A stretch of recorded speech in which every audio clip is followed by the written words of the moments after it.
da igreja, o futuro da humanidade está nas nossas crianças.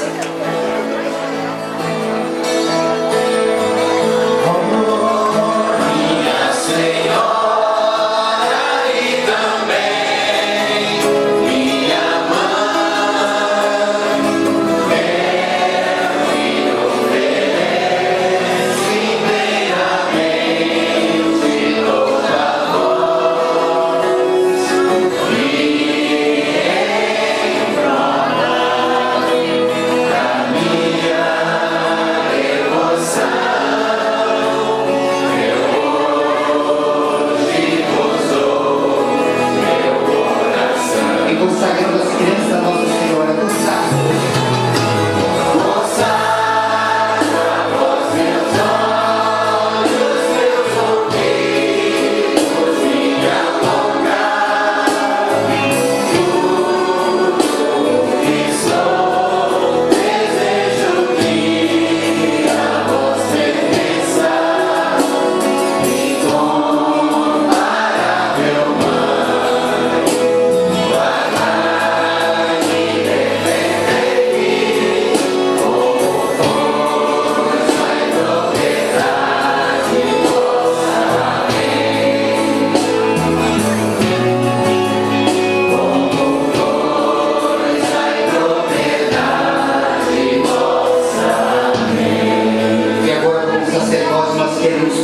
a bênção, estenda sua mão ainda, nós vamos pedir.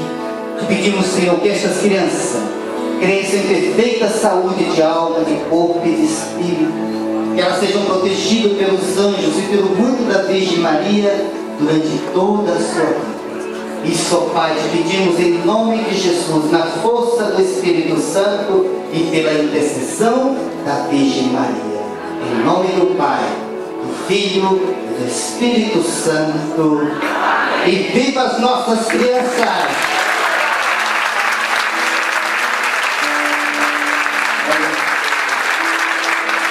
Ninguém sabe onde vai estar melhor, se lá onde elas vão estar ou nós aqui. Com certeza lá. Então elas vão agora lá para o parquinho agora e nós vamos continuar aqui no nosso louvor ao nosso Deus.